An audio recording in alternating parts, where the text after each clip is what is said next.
Hello friends, स्वागत है आप सभी का हमारे channel let's crack NTA UGC net पर। मैं चारू गोयल अकेडमी की एजुकेटर आज के सेशन में आपका स्वागत करती हूँ।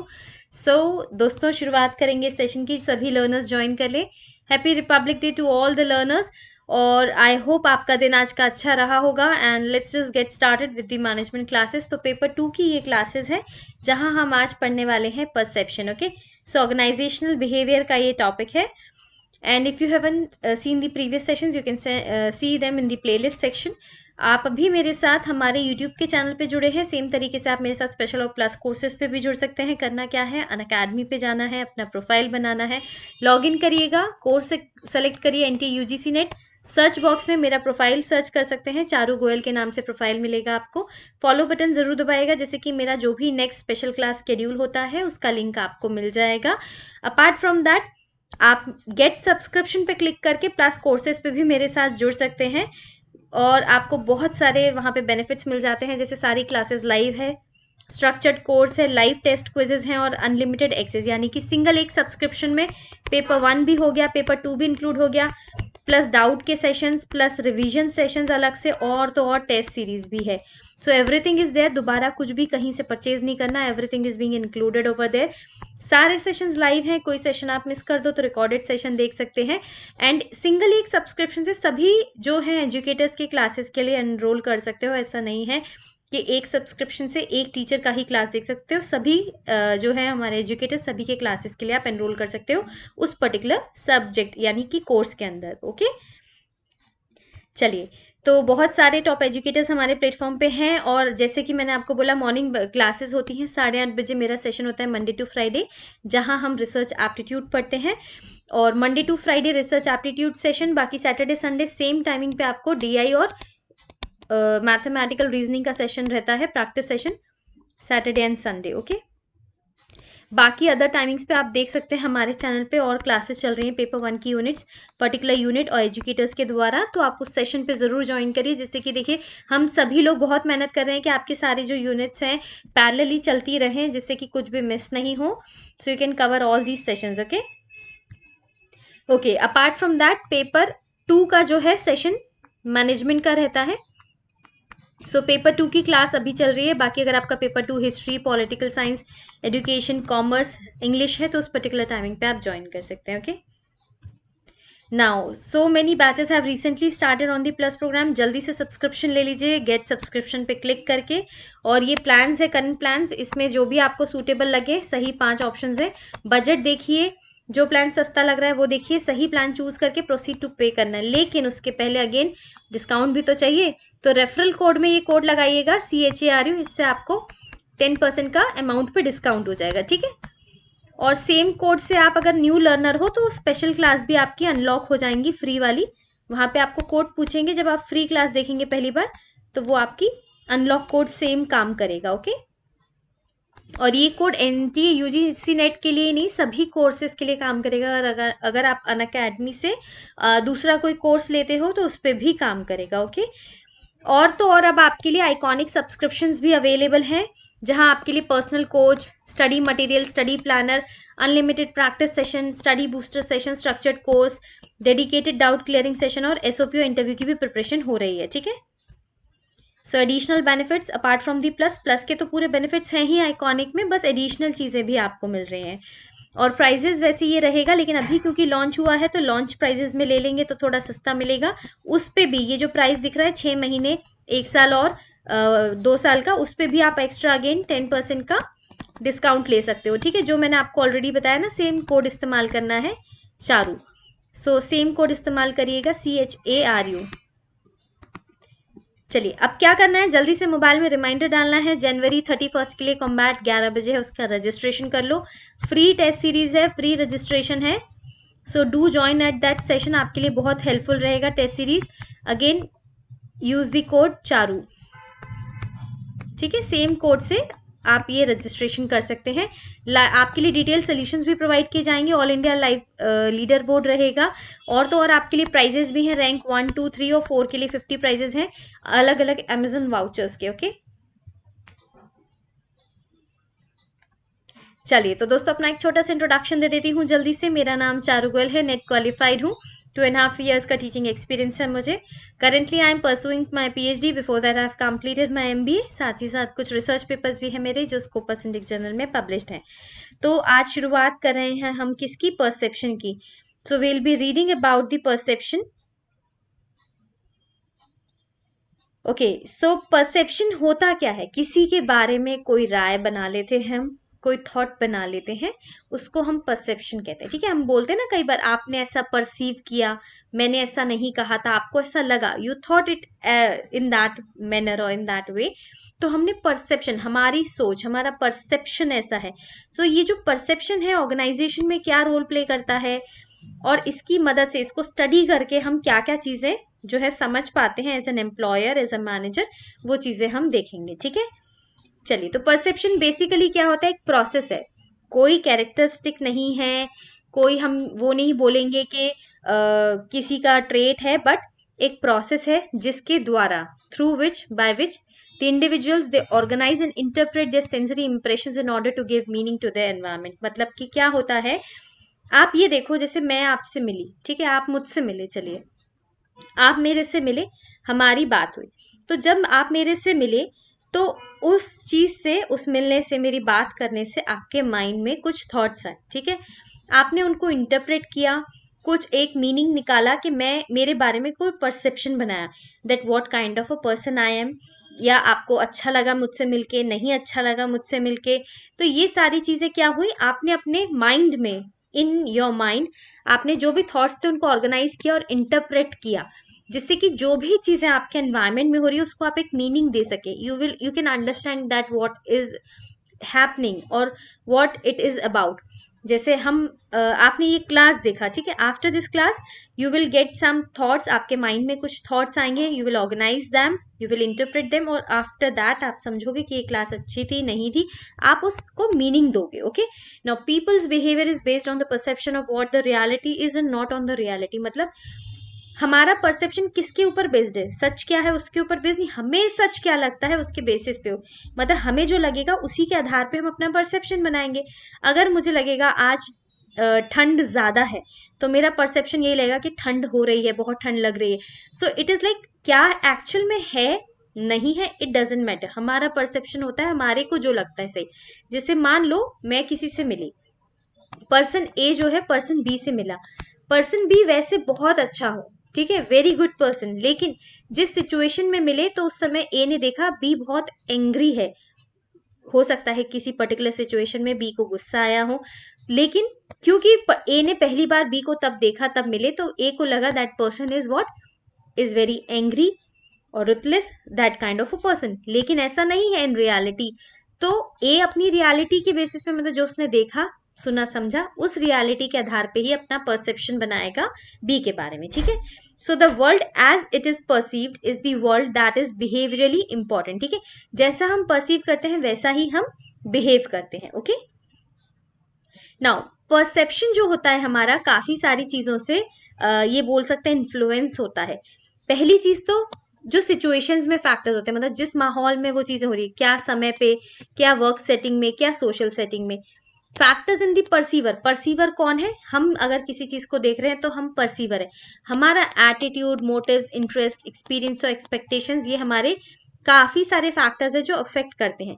और factors in the target, target मतलब वो ऑब्जेक्ट हो सकता है, वो पर्सन हो सकता है जिसको आप देख रहे हैं। सो ये उसके फैक्टर्स हैं। ओके, नाउ एक इंपॉर्टेंट थ्योरी है एट्रीब्यूशन थ्योरी, जिसके लिए क्या बोला है, person perception, making judgements about others, आप दूसरों के बारे में जब जजमेंट बना रहे हो। सो एट्रीब्यूशन थ्योरी क्या बोलता है, when individuals observe behavior they attempt to determine whether it is internally or externally caused। मतलब कि जब हम किसी का बिहेवियर देखते हैं, एट्रीब्यूशन थ्योरी का मतलब ये है एट्रीब्यूट देना, किसी चीज के एट्रीब्यूट्स पता करना, कैरेक्टरिस्टिक्स पता करना।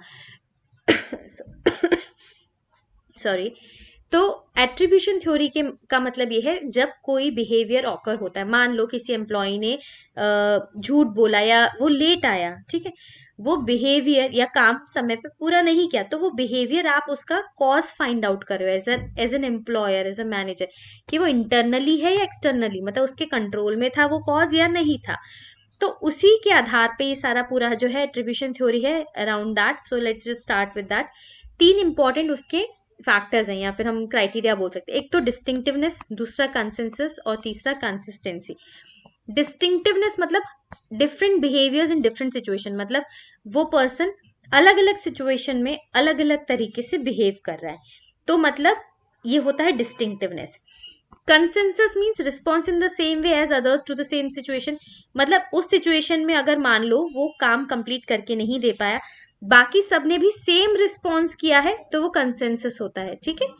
कंसिस्टेंसी मतलब वो पर्सन रोज एक ही over a period of time same तरीके से बिहेव कर रहा है, तो वो हो जाता है consistency. Now based on these three factors अलग अलग चीजें बताई गई हैं, ठीक है। तो एट्रीब्यूशन थ्योरी में हम क्या करते हैं, दूसरों को जज कर रहे हैं कि उनका जो बिहेवियर का पैटर्न है वो इंटरनली कॉज्ड हुआ है या externally. Okay, now a perception and judgment of others is significantly influenced by assumptions of the other's person's internal state. Internal state हम find out करते हैं. Now when individuals observe behavior, they attempt to determine whether it is internally or externally caused. ठीक है, internally होता है मतलब कि उसके कंट्रोल में है, externally होता है मतलब कि कंट्रोल में नहीं है, ठीक है। Now डिसाइडिंग द कॉज, अब हमें कॉज फाइंड आउट करना है, इंटरनल है या एक्सटर्नल। डिस्टिंक्टिवनेस, कंसिस्टेंस और कंसिस्टेंसी, ये मैंने आपको बता दिया है क्या क्या चीजें होती हैं। अब ये क्या होती है, कैसी होती है, वो देखिएगा। देखो, ऑब्जर्वेशन है हमारा कि मान लो कोई एम्प्लॉय है, ठीक है, वो लेट आता है, तो अब हम इसे इंटरप्रेट करेंगे, क्या डिस्टिंक्टिवनेस, कंसेंसस और कंसिस्टेंसी के क्राइटेरिया पे देखेंगे कि ये बिहेवियर कैसा है। डिस्टिंक्टिवनेस, हर सिचुएशन में अगर वो इंसान ऐसा कर रहा है तो क्या होगा, इंटरनल होगा। मतलब डिस्टिंक्टिवनेस का क्या मतलब था कि एवरी सिचुएशन डिफरेंट बिहेवियर। देखिएगा, different behaviour in different situation, ठीक है, different behaviour in different situation मतलब हर सिचुएशन में अलग अलग ऐसा बिहेव हुआ। वो इंसान, मान लो आज हम ऑफिस आ रहे थे, हमने उसको बोला किसी मीटिंग में किसी और जगह आना है, तो वो उस जगह लेट हो गया, तो हर जगह वो लेट नहीं आता। अगर मान लो हमने किसी, कोई पर्सन है वो आफ्टर ऑफिस पार्टी पे भी लेट आ रहा है, घर मतलब ऑफिस भी लेट आ रहा है, मीटिंग है कहीं क्लाइंट के साथ वहां भी लेट जा रहा है, तो मतलब हर सिचुएशन में उसका सेम पैटर्न है, तो मतलब लो डिस्टिंक्टिवनेस, मतलब उसका जो लेट होने का कारण उसका खुद का है, इंटरनल, मतलब उसी के कंट्रोल में, उसकी आदत है। लेकिन अगर मान लो वो हर सिचुएशन में ऐसा नहीं करता, किसी एक सिचुएशन में ऐसा हुआ कि वो अलग बिहेवियर शो कर गया, तो मतलब हाई डिस्टिंक्टिवनेस है, मतलब कि एक्सटर्नल फैक्टर है, किसी कारण से ऐसा हो गया जो उसके कंट्रोल में नहीं था। नाउ कंसेंसस, कंसेंसस मतलब जब वो इंसान मान लो आज लेट आया, उस रूट पे जब जिस रूट से वो आया, बाकी सब भी जो उस रूट को फॉलो किए सभी लेट हो गए, मतलब every other person same situation में सेम बिहेवियर शो किया, मतलब सभी लोग लेट हो गए, तो अगेन हाई कंसेंसस हुआ, मतलब कि एक्सटर्नल कारण है कि सभी लोग लेट हो गए, मतलब उस पर्सन के कारण जो है इंटरनल कंट्रोल नहीं था। अब मान लो वो ये कह रहा है मैं ए रूट से आया, वहां से मैं लेट हो गया, लेकिन बाकी लोग जो उस रूट से आए वो क्या हो गए, वो उस टाइम पे आ गए, मतलब कि सबने सेम बिहेवियर शो नहीं किया, यानी कि लो कंसेंसस, यानी कि उसी के कंट्रोल में था, वो लेट घर से निकला। नाउ कंसिस्टेंसी का मतलब क्या, daily same behaviour over a period of time. अगर वो डेली लेट हो रहा है तो मतलब हाई कंसेंसस है, तो हाई कंसेंसस है, डेली लेट हो रहा है, सेम बिहेवियर शो हो रहा है, मतलब कि उसके इंटरनल, उसके कंट्रोल में है, वो इंटरनल कॉज है उसका लेट होना। लेकिन डेली ऐसा नहीं होता, once upon a time, like once for a while, बहुत ही फ्रीक्वेंट नहीं है ये चीजें, बहुत ही कम ऐसा होता है वंस इन अ वाइल, तो वो क्या होगा, लो है, मतलब कि एक्सटर्नल, ठीक है। एक्सटर्नल मतलब कंट्रोल में नहीं है, इंटरनल मतलब कंट्रोल में है। Now there are certain errors in the attribution theory. एक होता है fundamental attribution theory, fundamental attribution error मतलब क्या, हमारी टेंडेंसी होती है, we underestimate the influence of the external factors and overestimate the internal factors की influence. Now see, जब हम किसी और के बारे में कोई जजमेंट बनाते हैं, like when we are making judgements about the other person, okay, हम दूसरों के बारे में कोई परसेप्शन बना रहे हैं, हम इंटरनल फैक्टर्स को अंडर एस्टिमेट करते हैं, एक्सटर्नल फैक्टर्स को, सॉरी, कि मतलब बाहर किसी कारण की वजह से वो लेट हो गया, तो हम उसको इतना तवज्जो नहीं दे रहे, हम नहीं मान रहे कि ऐसा हुआ होगा, हम उतना उसको इन्फ्लुएंस नहीं दे रहे हैं, अंडर एस्टिमेट कर रहे हैं, तो वो हो गया हमारा फंडामेंटल एट्रीब्यूशन एरर। मतलब अगर वो इंटरनल कॉज है, हम ये कह रहे हैं कि इंटरनल ही कारण होगा, मतलब तो क्या हो गया, fundamental attribution error. We blame the people first and not the situation, ये एट्रीब्यूशन एरर है, ठीक है। नाउ सेल्फ सर्विंग बायस, एक शॉर्टकट्स होते हैं, बायसनेस होती है, the tendency for individuals to attribute their own success to internal factors and the failures to the external factors. मतलब अगर अच्छा हुआ, हमने जीत गए, हमारे रिजल्ट्स आ गए टाइम काम पे, मतलब काम जो है टाइम पे पूरा हो गया, तो वो हमारे खुद के कारण की वजह से। But if we are not able to do that, हम फेल हो गए उस चीज में, तो वो हमारे फेलियर्स के लिए हम बोलते हैं एक्सटर्नल जो फैक्टर्स होते हैं वो रिस्पॉन्सिबल हैं। ठीक है।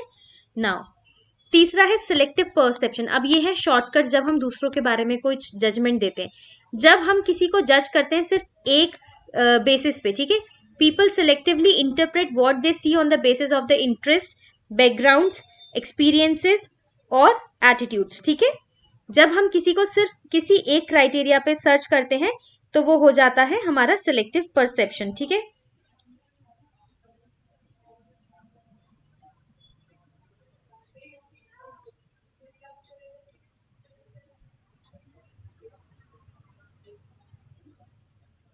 Okay, so what we are doing is people selectively interpret what they see on the basis of the interest। मतलब मान लो जैसे कि कोई पर्सन है, मैं 2-3 लोगों से मिली, अगर मुझे किसी का बैकग्राउंड लगा या इंटरेस्ट कोई मेरे इंटरेस्ट से मैच हुआ, तो मैंने उसको उस हिसाब से जज किया। ठीक है। Background, attitudes on that perception. Then halo effect. Halo effect क्या होता है? जब हम किसी को किसी एक ही कैरेक्टरिस्टिक्स के बेसिस पे जज करते हैं तो वो हेलो इफेक्ट होता है। कॉन्ट्रास्ट इफेक्ट मतलब evaluation of a person's characteristics that are affected by comparison them with the other person, जिनको आपने रिसेंटली मिले हो। मान लो ए पर्सन है, वो बहुत अच्छा था, जैसे हम क्लास में बोलते हैं ना, स्कूल में जैसे अगर टीचर ने सबसे पहले अच्छी कॉपी चेक कर ली तो सारी कॉपीज का उसी से कंपैरिजन हो जाता है, वो कॉन्ट्रास्ट इफेक्ट हो गया कि कंपैरेटिव आपका जजमेंट हो रहा है, आपको कंपैरिजन करके परसीव किया जा रहा है, not on the basis of your personality. Then projection, attributing own characteristics to the other people. मतलब मुझे ऐसा लगता है तो मैंने सामने वाले को उसी तरीके से प्रोजेक्ट किया। I am attributing my own characteristics on the other person. Stereotyping क्या होता है? Judging on the basis of a group. मतलब आप किसी पर्सन को उसके ग्रुप के बेसिस पे जज कर रहे हो कि वो किस ग्रुप से बिलोंग करता है, किस एरिया से बिलोंग करता है। जैसे मान लीजिए हम बोले किसी कंट्री से कोई पर्सन है, तो हमने उसको कंट्री के पीपल से जज कर लिया कि वहां के लोग ऐसे होते हैं तो आप ऐसे होंगे। सो that is stereotyping. Okay. Now decision making models होते हैं ऑर्गेनाइजेशन में। एक रैशनल डिसीजन मेकिंग के मतलब आपने परफेक्ट वर्ल्ड का model. Okay, we assume that complete information available है, उसी के बेसिस पे हम पूरा डिसीजन मेकिंग लेते हैं।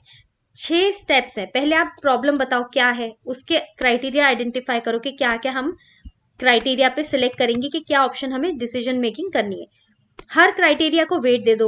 जैसे हम मोबाइल सेलेक्ट करने गए, मान लो हमने ये बोल दिया इसका इतना, मान लो बजट का इतना हम क्राइटेरिया रखेंगे, और हमने उसका स्क्रीन साइज हो गया, मेमोरी हो गया, तो अलग अलग क्राइटेरिया को वेट दिया। फिर ऑल्टरनेटिव्स डेवलप करते हैं, ये ऑप्शंस है हमारे पास, इनको इवेल्युएट करते हैं कौन सा बेहतर होगा, और जो सबसे बेहतर है उसको हमने सिलेक्ट कर लिया। ठीक है।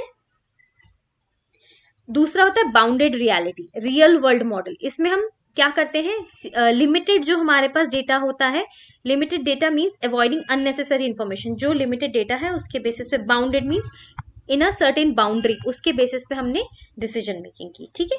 तीसरा इंट्यूशन, हम अपने इंट्यूशन पे, नॉन कॉन्शियस प्रोसेस होता है, हम क्विक डिसीजंस लेते हैं, हमें ऐसा लगता है, we feel that, gut feeling के बेसिस पे। होलिस्टिक एसोसिएशंस के, ओके, फास्ट डिसीजन मेकिंग होती है ये, and it includes the emotional effect as well. Okay.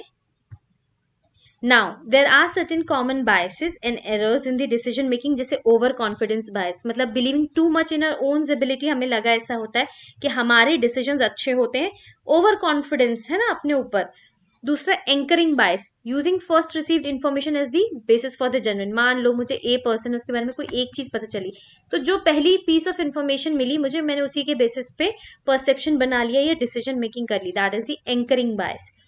तीसरा confirmation bias, selecting and using only those facts जो हमारे डिसीजन को सपोर्ट करें। मान लो कि मुझे ये पर्टिकुलर मोबाइल परचेज करना है, ठीक है, अब मैंने वही इंफॉर्मेशन सर्च की जो मुझे पता है जो इसको सपोर्ट करेगी। ठीक है। So that is the confirmation bias. Availability bias क्या होता है? एम्फेसाइजिंग इन्फॉर्मेशन जो कि बहुत आसानी से अवेलेबल, मतलब आपको ज्यादा सर्च नहीं करना पड़े, ज्यादा मेहनत नहीं करे डेटा कलेक्ट करने के लिए। आपको मान लो 2 एम्प्लॉइज हैं या 2 प्रोजेक्ट्स हैं, उनमें से कौन सा सिलेक्ट करना है, जिसकी जो जो ज्यादा इन्फॉर्मेशन अवेलेबल हुई उसके आधार पे हमने डिसीजन मेकिंग कर ली और डिसाइड कर लिया कौन सा। हमने ये नहीं सर्च करने की कोशिश की कि और एनालाइज करें हम जस्ट जो भी इंफॉर्मेशन अवेलेबल है उसके बेसिस पे हमने रेडिली जल्दी से हमने डिसीजन मेकिंग कर ली, ठीक है। Then employment interview, perceptual biases affect the accuracy of the interviewer's judgment of applicant। देखिए एम्प्लॉयमेंट के दौरान जब हम इंटरव्यू लेते हैं तो इंटरव्यूअर जो आपसे इंटरव्यू ले रहे हैं उनका परसेप्शन आपके बारे में, वो जजमेंट जो बना लेंगे अगर like in the very first few seconds और मिनट्स, तो वो आपके एप्लीकेशन जो एप्लीकेंट होते हैं उसके सिलेक्शन और रिजेक्शन का जरिया बन जाता है, ठीक है। परफॉर्मेंस एक्सपेक्टेशंस, इसको देखिएगा ध्यान से, ये वर्ड ध्यान से पड़ेगा। पिग्मेलियन इफेक्ट क्या होता है? Self fulfilling prophecy, self fulfilling prophecy भी बोलते हैं इसको। द लोअर और higher performance of employees reflects the preconceived leaders expectations about the employees capability. देखो क्या होता है ऑर्गेनाइजेशंस में ज्यादातर, मान लो एक एम्प्लॉय है ए, उसका बॉस है, तो बॉस उससे क्या एक्सपेक्टेशन रखता है, ये बॉस उसे बता रही है आप तो अच्छा कर सकते हो, ऐसा वैसा, आपके टारगेट्स अच्छे हैं, अचीव हो जाएंगे, या फिर आप में बहुत कैपेसिटी है। तो अब ये जो ए पर्सन होगा वो बहुत कॉन्शियस हो गया, उसको लगा मेरे से ज्यादा एक्सपेक्टेशन है या मेरे बॉस मुझसे ये बिहेवियर एक्सपेक्ट करते हैं। जैसे ऐसा होता है क्लास के मॉनिटर हो या क्लास में कुछ ऐसे बच्चे होते हैं जो टीचर के फेवरेट है, तो वो हमेशा हर जगह वैसे बिहेव करते हैं। क्यों? क्योंकि उन्हें लगता है although they can also be naughty, but still उनको लगता है हमसे ऐसा बिहेवियर एक्सपेक्ट नहीं करते हमारे टीचर्स, हमसे हमारे टीचर्स ऐसा बिहेवियर एक्सपेक्ट करते, तो हमें ऐसे ही बिहेव करना है, ऐसे ही काम करना है। So means that particular employee is behaving और performing on the basis of कि उसको लगता है कि उसके बॉस को उससे एक्सपेक्टेशन जैसे होंगे। मीन्स लीडर की एक्सपेक्टेशन के हिसाब से आप वैसे अपनी कैपेबिलिटीज को डेवलप करते हो और बिहेव करते हो, ठीक है। Then performance evaluation, appraisals are subjective perceptions of the performance। हमारा जो भी performance होता है वो subjective हो जाएगा। Why? Because the person who is evaluating it depends on that। Then employee effort, assessment of the individual effort is a subjective judgment subject to perceptual distortion or biases। मतलब हमारा जो भी employee का effort होता है, अगर आपको उसको हम evaluate करते हैं, उस पर judgment देते हैं, तो किसी भी तरह के biases distortion के ऊपर वो मतलब उससे affect होता है, ठीक है। चलिए, तो आज का सेशन अगर आपको अच्छा लगा हो तो प्लीज वीडियो को लाइक करिएगा, चैनल को सब्सक्राइब करिएगा, बेल आइकन जरूर दबाइएगा जिससे आपको नेक्स्ट क्लास का नोटिफिकेशन मिल जाए। Do join us on a telegram channel let's crack NT UGC NET. यहाँ पे हमारी पूरी टीम है और आप यहाँ ज्वाइन कर लीजिए। जो भी हमारा नेक्स्ट क्लास होता है उसका लिंक हम यहाँ पे पोस्ट कर देते हैं। Also you can join on the plus and the iconic subscription. 10% का आपको डिस्काउंट मिल जाएगा वहां पे। सब्सक्रिप्शन अनअकैडमी की प्रोफाइल, अनअकैडमी की एप्लीकेशन डाउनलोड कर लीजिए, प्रोफाइल बना लीजिए और जब भी परचेज करें subscription use this code CHRU जिससे आपको 10% का डिस्काउंट मिल जाए। ऑल्सो आप फ्री वाली जो स्पेशल क्लासेस हैं वो भी अनलॉक कर सकते हैं सेम कोड के थ्रू।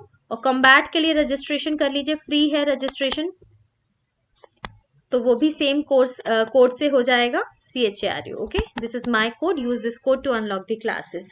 चलिए, so see you tomorrow again in the next session. Till then take care, bye bye, thank you and have a very nice day. बाकी सेशंस के टाइमिंग्स मैंने वीडियो के स्टार्टिंग में बता दिए हैं, आप वो सेशंस देख सकते हैं।